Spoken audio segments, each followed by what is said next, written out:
우리 다시 한번 마음을 다짐하겠습니다. 주여 말씀하옵소서.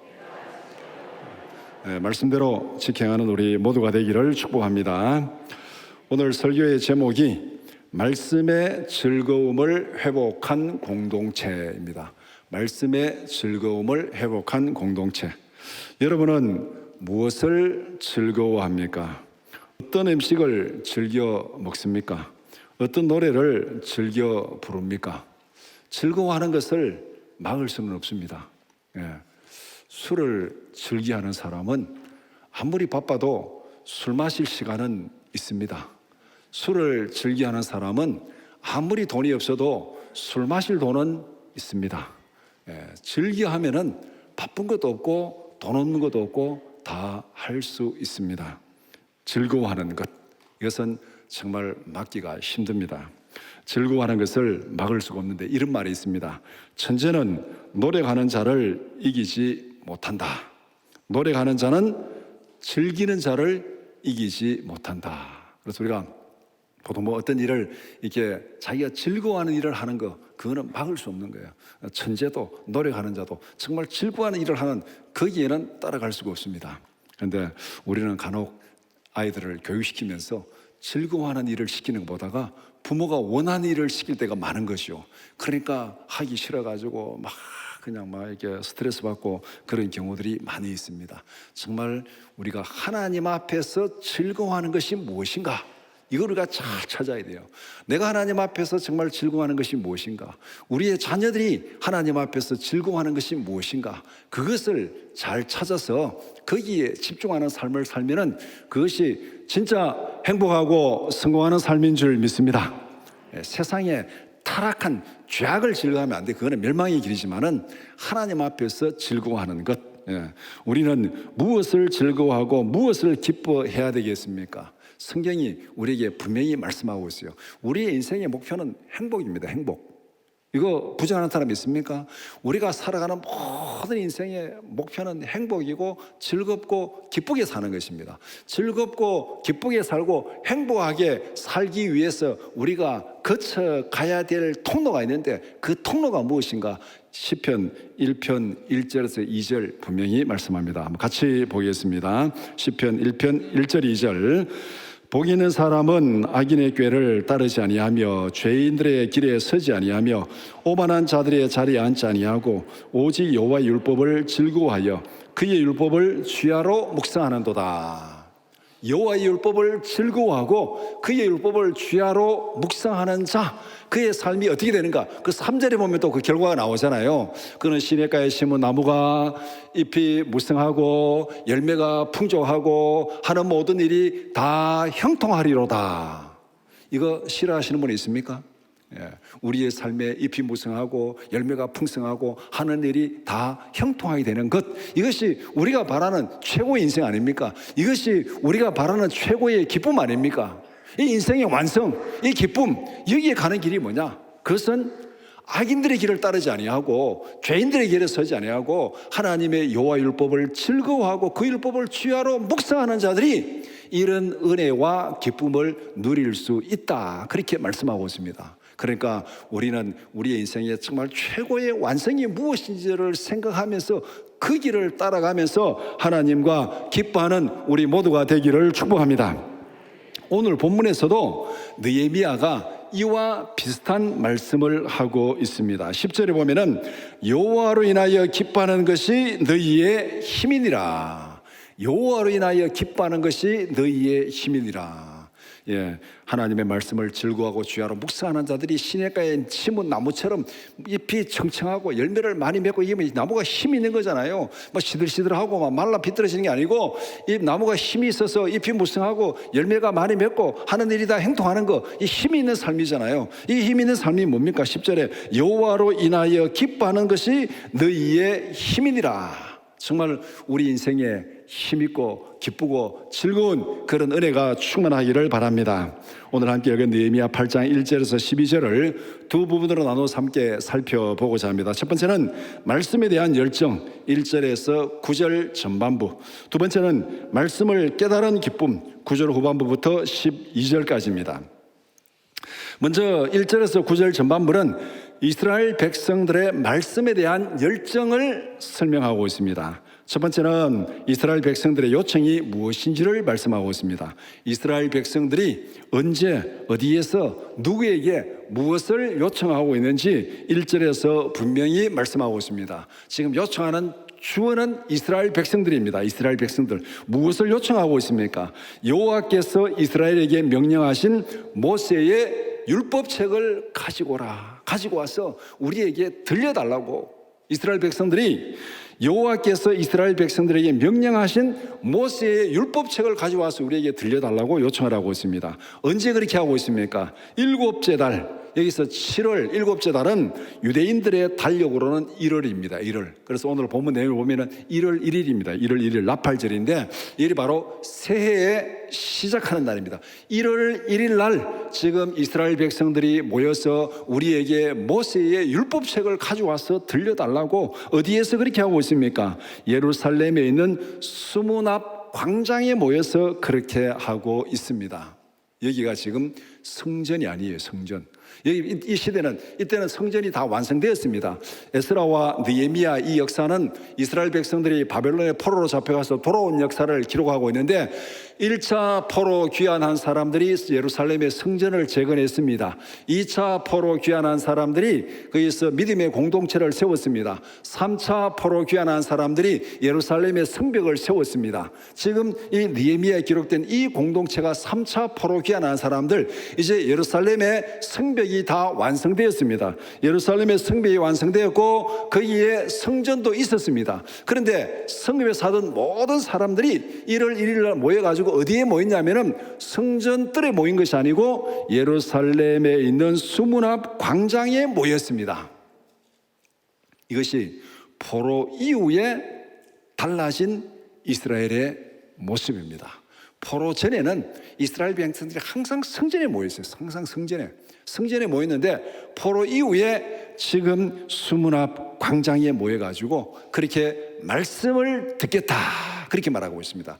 이것이 바로 회당으로 발전해가는 과정입니다. 신약에 보면은 이 선교 역사에 바울이 가는 곳마다 유대인들의 회당이 있습니다. 거기에서 복음을 전하고 말씀을 강론했다 그렇게 말하고 있는데, 그러니까 이 유대인들이 흩어져 있으니까 예루살렘에 있는 성전에 매일 올 수가 없어요. 또 수시로 올 수가 없습니다. 흩어져 있는 백성들이 자기들 모인 그 공동체 안에서 모여가지고 말씀을 연구하고 말씀을 나누고 가르치고 배우는 곳이 회당입니다. 그러니까 이 이스라엘 백성들이 나라가 망하고 바벨론의 포로로 잡혀가서 살아있는 동안에 지금 흩어진 그 사람들이 거기에 모여가지고 말씀을 가르치고 말씀을 배우고 하는 이런 문화가, 이런 종교의식이 생겨난 겁니다. 그러니까 지금 이렇게 포로에서 돌아온 이스라엘 백성들이 지금 수문 앞 광장에 모여가지고 말씀을 우리에게 들려달라고 그렇게 요구하고 있습니다. 학사 에스라에게 율법책을 가져오라고 요청하고 그것을 우리에게 들려달라 그렇게 말씀합니다. 그래서 이스라엘 백성들이 자발적으로 요청한 것입니다. 이 본문에 보면 중요한 것은 이스라엘 백성들이 자발적으로 요청한 것. 누가 뭐 총독이 명령한 것도 아니고 제사장이 명령한 것도 아니고 이스라엘 백성들이 1월 1일 날 새해 첫날 수문 앞 광장에 다 모여가지고 우리가 하나님의 말씀을 듣기를 원합니다. 그렇게 요청하고 있습니다. 이스라엘 백성들이 자발적으로 말씀을 듣겠다고 그렇게 지금 요청하는 것, 이것은 정말 대단한 것 아닙니까? 정말 대단한 거죠. 우리가 지금 이렇게 신앙생활하면서 공적인 예배, 또 공적인 예배 잘 참석하라고 예배 드리라고 이렇게 권해도 잘 예배 참석 안 하는 분들이 꽤나 있는데, 자발적으로 모여가지고 우리가 다 모였으니까 말씀을 강론해 주십시오. 이거는 정말 대단한 겁니다. 이런 요구를 한 이유가 무엇입니까? 말씀을 듣고 자기들의 영적인 상태를 점검하고 고치기 위해서입니다. 포로 생활을 하면서 이스라엘은 영적으로 많이 흐트러졌습니다. 이방의 종교에도 물들기도 하고 이방의 풍습에 물들기도 하고 이방인들과 결혼도 하기도 하고 이런저런 일들이 나서고 지금 생활 속에, 생각 속에, 사상 속에 이방의 여러 가지 것들이 많이 들어와 있습니다. 하나님의 말씀으로 돌아가서 자신을 점검하고 고치고 개혁하기를 원했습니다. 지금까지는 말씀대로 산다고 했지만은 말씀을 잊어버리고 말씀에서 많이 벗어나 겸손하고 그렇게 흐릿하게 말씀을 듣고 살아왔는데, 이제는 우리가 예루살렘 성벽도 다 완성되었고 정말 우리가 이제 말씀에 집중해서 말씀대로 우리 자신을 고치면서 정말 믿음으로 한번 살아보자, 이런 결의가 지금 여기에 아주 잘 나타나 있습니다. 이스라엘은 말씀에 기초한 영적인 부흥을 원했습니다. 지금 우리에게 필요한 것도 바로 이런 부흥입니다. 우리가 기도하는 부흥은 말씀을 통해서 성령이 일하시는 부흥, 말씀을 통해서 성령이 일하시는 부흥. 우리가 말씀을 읽고 듣고 배우고 깨달은 그 말씀을 통해서 우리의 삶 속에서, 우리의 마음 속에서 성령이 역사하시고 성령이 일하시는 그런 부흥이 있기를 축복합니다. 이것이 진정한 부흥이고 이것이 진짜 성령의 부흥입니다. 그래서 성령이 역사하셔서 말씀이 우리의 생각 속에 스며들고 말씀이 우리의 생활 속에 스며들 때에 우리는 말씀을 기뻐하고 말씀을 즐거워할 수 있습니다. 옆에서 외부적으로 강압적으로 하라 해가지고 말씀을 읽어라, 어떻게 말씀대로 순종해라, 이게 강압적으로 해가지고는 이게 한계가 있습니다. 이게 잘 안 돼요, 이게. 그런데 성령이 말씀을 통해서 일하시고 역사하셔서 말씀이 우리의 생각에 스며들어서 말씀이 우리의 생각을 이끌어갈 때, 말씀이 우리의 삶에 스며들어서 우리의 삶을 이끌어갈 때 우리는 너무나도 자연스럽게 말씀을 기뻐하고 말씀에 순종하게 됩니다. 이런 성령의 역사, 이런 성령의 부흥, 이것이 우리가 원하는 부흥이고 지금 느헤미야에서 이 이스라엘 공동체가 하나님 앞에서 원하는 부흥이었습니다. 두 번째는 이스라엘 백성들의 요청에 대한 에스라의 응답입니다. 학사 겸 제사장 에스라는 백성들의 요청대로 그렇게 실천했습니다. 7월 1일에 율법책을 가지고 와서 온 백성들 앞에 낭독하였습니다. 1월 1일 새해 첫날에 지금 새벽같이 와가지고 백성들이 다 모여있는 그 자리에서 지금 하나님의 말씀을 낭독합니다. 7월 1일은 나팔절입니다. 나팔절, 성경의 절기로 나팔을 불며 새해를 알리는 성일입니다. 거룩한 날. 오늘 본문에 오늘은 성일이니까 슬퍼하지 말라 이렇게 말하는 이 성일이 뭐냐면은 이 안식일도 성일이지만은 오늘 이 본문에서 특별히 성일은 나팔절, 1월 1일 새해 첫날 나팔절입니다. 나팔절에 남녀노소를 불문하고 알아들을 수 있는 모든 사람들이 수문 앞 광장에 모여서 하나님의 말씀을 함께 듣고 여호와를 찬양하고 경배하는 그런 모습을 여기에서 보여주고 있습니다.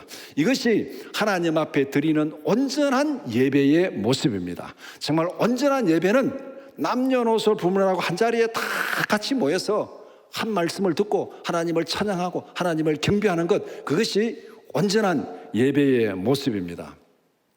그런데 우리는 현실적인 이런저런 이유들로 인해 가지고 모든 공동체가 다 모이지 못하잖아요. 영아부로 못 알아들으니까 알아듣는 모든, 적어도 유치부부터 지금 어른들까지 한자리에 다 모여가지고 예배를 드리는 것이 하나님 앞에서 가장 온전한 예배의 모습인데 우리는 현실적인 이유로 그렇게 하지 못합니다.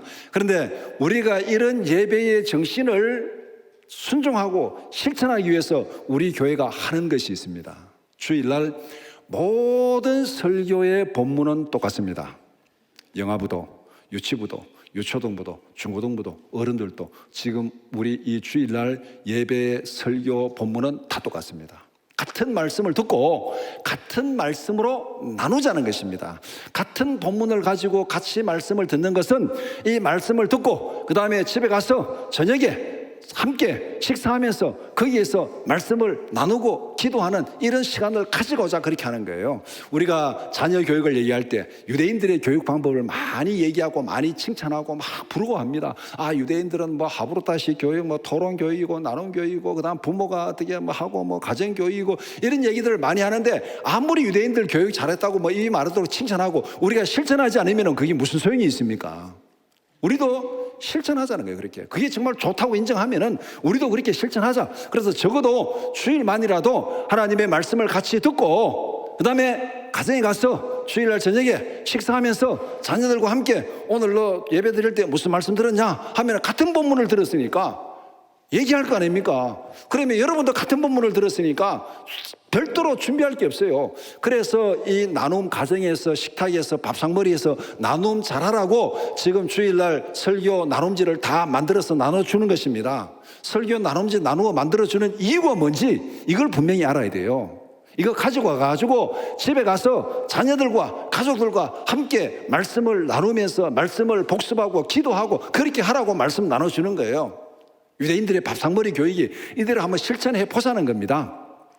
그래서 이 말씀 나눔지를 다 나눠주는데, 말씀 나눔지 만드는 거 저로서는 굉장히 귀찮고 힘듭니다. 이거 안 하면은요, 제 설교 준비하는데 시간 반밖에 안 들어가요. 귀찮아도 제가 하는 이유는 한번 우리 가정이, 우리 모든 믿음의 가정들이 말씀에 바로 세워져 보자. 말씀에 바로 세워져 보자. 이런 열망에서 그렇게 하는 것입니다. 여러분들이 그 목적과 취지를 알고 오늘 이 본문에서 하나님 앞에 온전한 예배가 뭔지를 우리가 바로 보고 정말 성경이 원하는 대로 그렇게 우리가 가정에서 자녀들을 말씀으로 나누고 가르치고 함께 기도하는 그런 믿음의 가정들이 되기를 축복합니다. 온 공동체가 알아들을 수 있는 모든 사람들이 말씀 앞에서 모이는 것입니다. 에스라가 낭독할 때 백성들은 오직 말씀에 집중했습니다. 새벽부터 정오까지 모든 사람들이 귀를 기울였습니다. 최소한 6시간. 이 본문의 문맥으로 보면 말씀을 들을 때 일어서 있었어요. 최소한 일어서 가지고 6시간 말씀을 들었습니다. 그리고 말씀 강론을 위해서 특별히 제작한 강단에서 말씀을 낭독했습니다. 오늘 이 본문 보면은 4절에 보면은 그냥 쭉 읽으면은 에스라가 특별히 지은 나무 강단에 서고 이렇게 돼 있어서 에스라가 강단을 지어서 이렇게 말씀을 전했는가 보다 그렇게 되는데, 이것을 에스라가 끊고 특별히 지은 나무 강단에 서고 하면은 에스라가 지은 나무 강단이 아니라 이 원래 문맥을 딱 보면은 누가 지었냐면은 이 강단은 백성들이 만들었습니다. 에스라가 지은 것이 아니라 에스라는 특별히 지은 강단에 섰어요. 그런데 이 특별히 강단을 지은 주체는 누구냐면은 백성들입니다. 백성들이 우리는 말씀을 듣기를 원합니다. 모세 율법을 가져 들려주세요. 그래서 이 제사장 학사 겸 에스라가 말씀을 잘 전하라고 백성들이 강단까지 만들어가지고 딱 갖다 주고 여기에 서가지고 말씀을 우리에게 들려주십시오. 그렇게 지금 백성들이 준비해서 말씀을 듣고 있습니다. 그러니까 이 백성들이 얼마나 말씀에 대해서 열정을 가지고 있고 말씀에 대해서 집중하고 있고 말씀에 정말 성의를 보이고 있는지 그것을 여기에서 그대로 보여주고 있습니다. 여기서 강조점은 모든 백성입니다. 모든 백성. 오늘 읽은 본문에서 1절에서 12절까지 읽었는데 모든 백성이라는 표현이 적어도 10번 이상 나옵니다. 10번 이상. 모든 백성이 10번 이상 나옵니다. 모든 백성이 자발적으로 말씀이 선포되는 강단 앞에 모였습니다. 제사장이 성전에 들어가서 제사를 드리는 것과는 전혀 다른 모습입니다. 백성들이 성전뜰에 모이고 제사장은 성막 안에 들어가서 제사를 지내는 이런 모습은 어떻게 보면 공간적으로 백성들과 제사장이 분리되는 거잖아요. 그런데 오늘 이 본문에서는 제사장 겸 학사 에스라가 특별히 지은 강단에 서고 말씀을 펴고 말씀을 낭독하고 백성들이 다 모여가지고 그 말씀을 듣고 있는 이 모습을 여기에서 보여주고 있습니다. 말씀을 낭독할 때 6시간이나 집중해서 듣고 있습니다. 이스라엘 백성들이 제사 공동체에서 말씀 공동체로 넘어가는 모습을 보여주고 있습니다. 앞에서 말씀드린 대로 포로 이후에 지금 달라진 모습입니다. 그 이전에는 성전에서 제사 지내는 이것이 그들의 중심이었는데 이제 포로 이후에 돌아와서부터는 포로 70년 거치면서 돌아와서 그들의 중심이 어디로 가느냐면 말씀 공동체로 중심이 이동되고 있습니다. 이것이 신약에 와가지고 회당으로 발전하고 그 다음에 예수님을 통한 교회로 발전하는 그 모습을 여기서 그대로 보여주고 있습니다.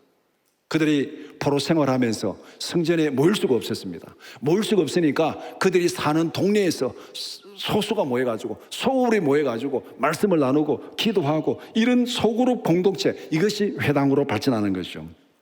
오늘 우리에게도 이런 소그룹 공동체가 활성화되어야 됩니다. 함께 모여서 말씀을 나누고 함께 모여서 기도하는 소그룹 공동체. 우리도 코로나를 거쳐서 예배 함께 모일 수 없는 그런 상황을 경험했습니다. 앞으로 이런 일이 없어야 되겠지만은 예상하건대 이런 일이 더 자주 있을 수 있다는 거예요.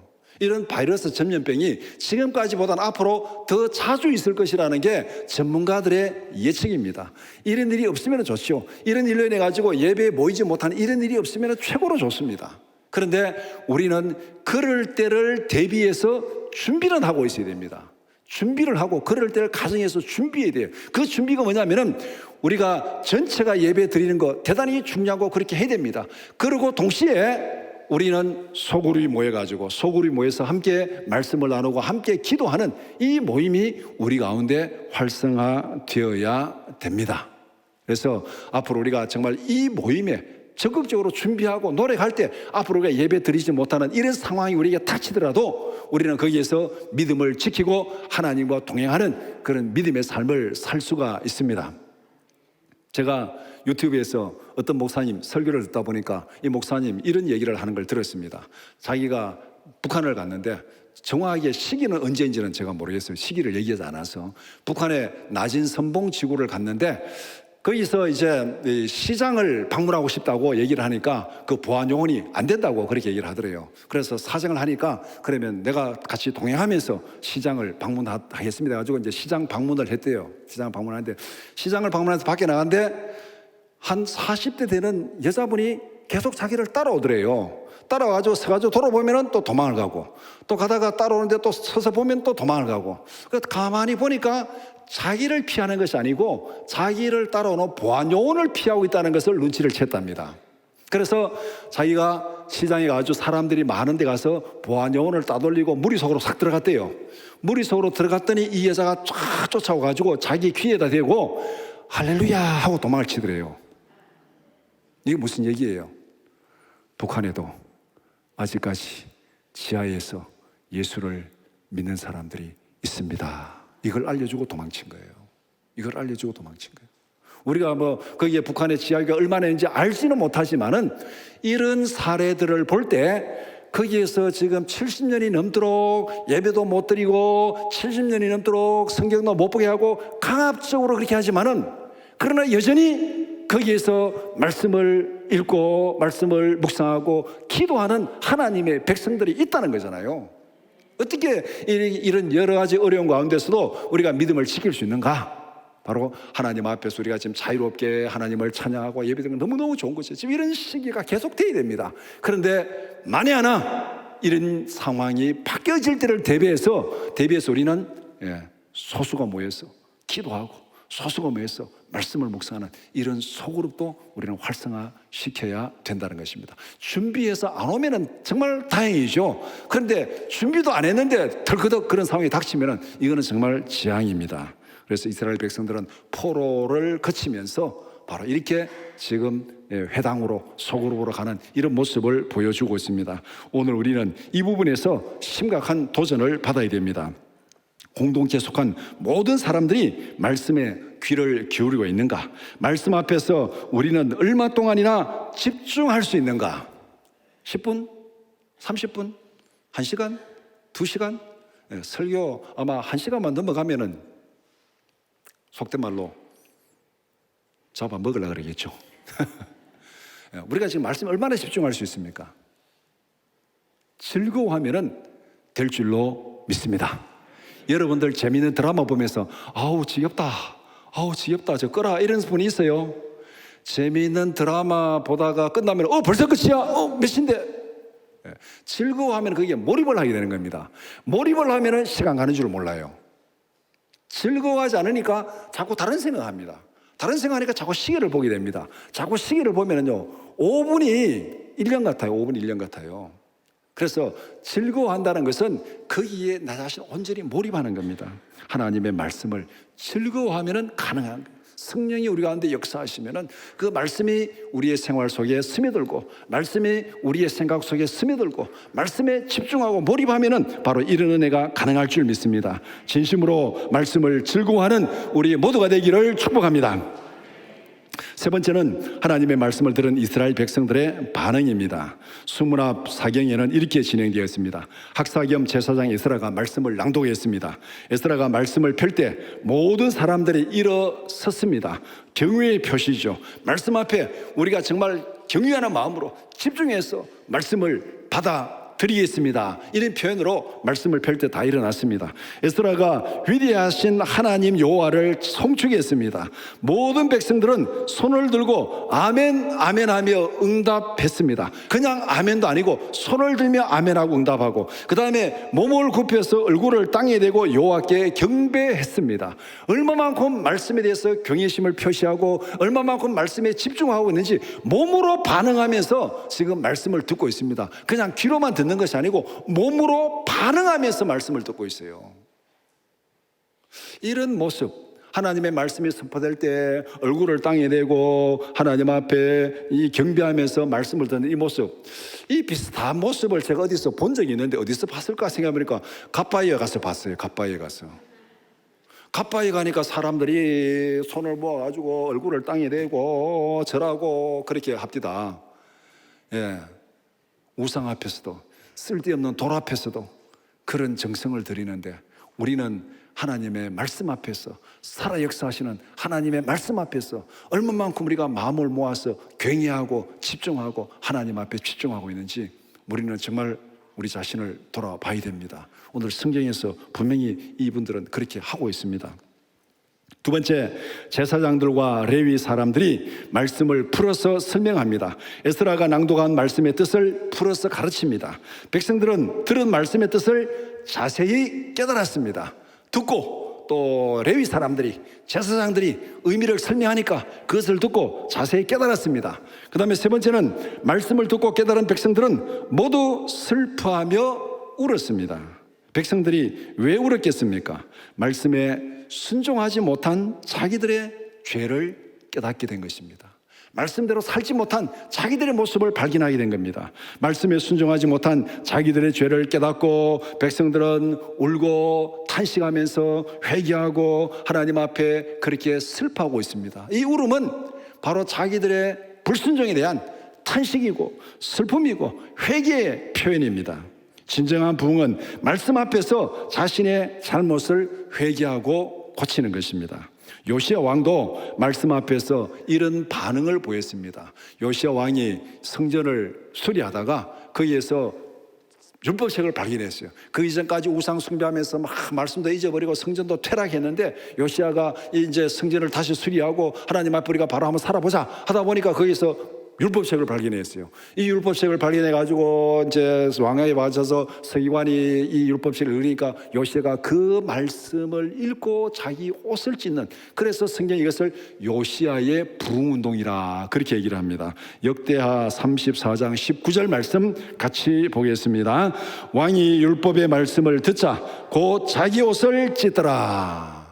말씀의 거울에 비추어서 내 모습이 이렇게 잘못되었구나, 내 모습이 이렇게 잘못되었구나, 거기에서 슬퍼하고 탄식하고 회개하는 그 표현이 바로 자기 옷을 찢는, 하나님 앞에서는 정말 내가 잘못했습니다 옷을 찢는 그 모습으로 보여주고 있습니다. 성령이 임하셔서 우리에게도 이런 말씀의 부흥이 있기를 축복합니다. 이스라엘 백성들의 말씀에 대한 열정이 부흥으로 연결되었습니다.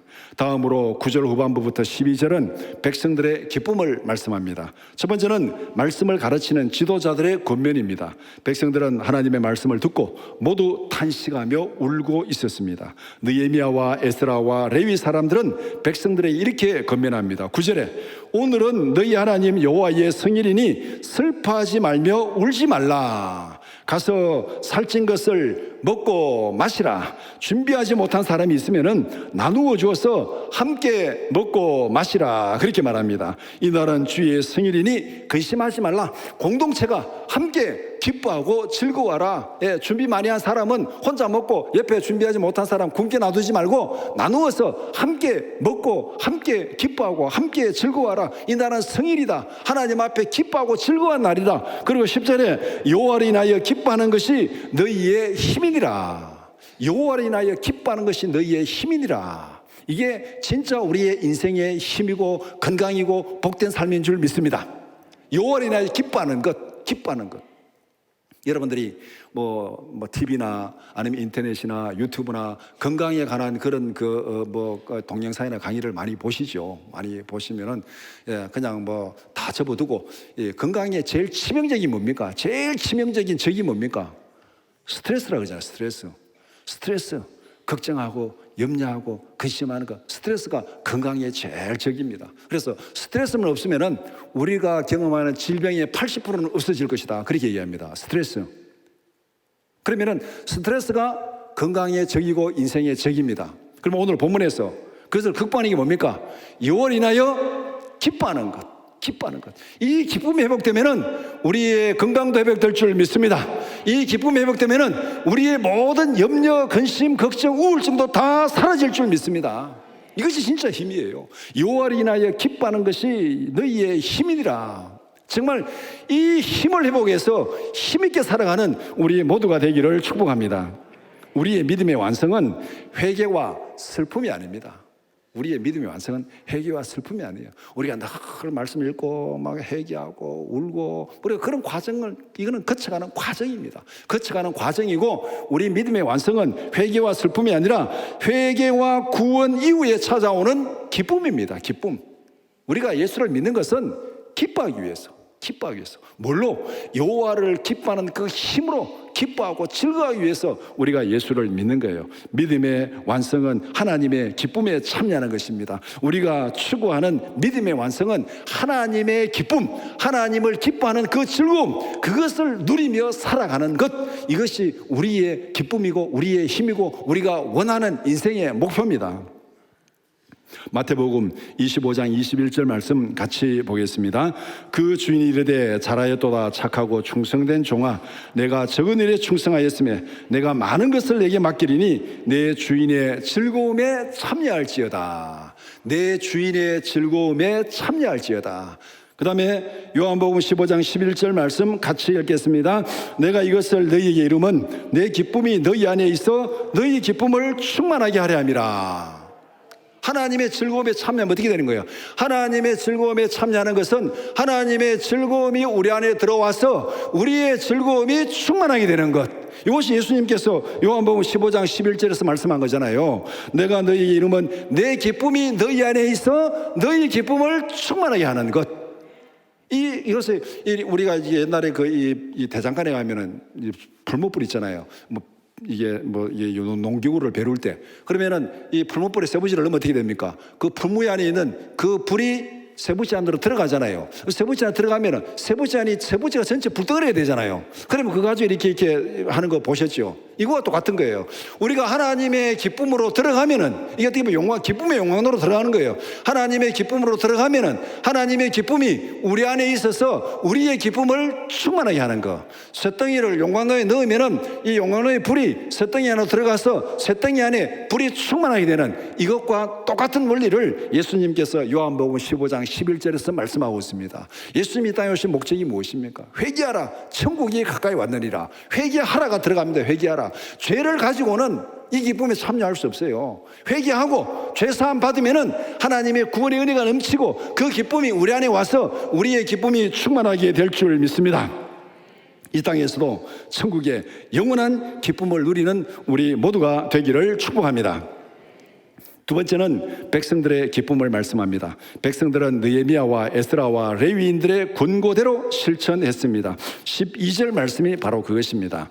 모든 백성이 곧 가서 먹고 마시며 나누어 주고 크게 즐거워하니 이런 그들이 그 읽어 들려준 말을 밝히 알미라. 백성들이 먹고 마시고 크게 즐거워한 이유가 무엇입니까? 12절에 있는 대로 그들이 그 읽어준 말을 밝히 알미라. 하나님의 말씀을 듣고 깨달았습니다. 백성들은 말씀이 주는 즐거움을 회복했습니다. 이것이 우리가 누려야 될 진짜 기쁨이고 진짜 즐거움입니다. 말씀을 인하여 기뻐하고 즐거워하는 삶을 살기를 원합니다. 앞에 우리가 읽은 시편 1편 1절 2절 말씀 다시 한번 보겠습니다. 복 있는 사람은 악인들의 꾀를 따르지 아니하며 죄인들의 길에 서지 아니하며 오만한 자들의 자리에 앉지 아니하고 오직 여호와의 율법을 즐거워하여 그의 율법을 주야로 묵상하는도다. 이 말씀을 인해서 기뻐하는 이 삶, 말씀을 통해서 기뻐하고 성령이 우리 안에서 말씀을 통해서 일하심으로 이 기쁨이 우리 안에 와서 우리의 기쁨을 충만하게 해서 살아가는 그 삶의 모습을 신약에서는 이렇게 말씀합니다. 데살로니가전서 5장 16절, 17절, 18절 같이 보겠습니다. 항상 기뻐하라, 쉬지 말고 기도하라, 범사에 감사하라. 이것이 그리스도 예수 안에서 너희를 향하신 하나님의 뜻이니라. 항상 기뻐하라, 쉬지 말고 기뻐하라, 범사에 감사하라. 그리스도의 뜻이니라. 그리스도 안에서 너희라는 하나님의 뜻이니라. 예수님이 오신 이유가 뭐라 그랬습니까? 내가 이것을 너희 이름은 내 기쁨이 너희 안에 있어 너희 기쁨을 충만하게 하랍니다. 이 기쁨으로 충만해서 항상 기뻐하고 항상 기도하고 범사에 감사하는 이런 삶이 하나님께서 우리에게 원하시는 삶이라는 거예요. 우리가 예수 믿고 살아가는 삶이 하나님이 원하시는 삶이 바로 이와 같다는 것입니다. 여호와의 말씀을 즐거워하고 말씀 안에서 항상 기뻐하는 우리 모두가 되기를 축복합니다. 우리는 무엇을 즐거워하고 있습니까? 우리는 무엇을 기뻐하고 있습니까? 천재는 노력하는 자를 이길 수가 없습니다. 노력하는 자는 즐기는 자를 이길 수가 없습니다. 진짜 복 있는 사람은 하나님의 말씀을 즐거워하는 사람입니다. 하나님의 말씀을 깨닫고 즐거워하는 사람이 복 있는 사람입니다. 하나님의 말씀을 깨닫고 적용하고 실천하는 사람이 복 있는 사람입니다. 하나님 앞에서 진짜 복 있는 사람, 하나님의 말씀을 즐거워하는 우리 모두가 되기를 축복합니다. 말씀이 선포될 때, 하나님의 말씀이 선포될 때 아멘 아멘으로 응답하는 우리 모두가 되기를 축복합니다.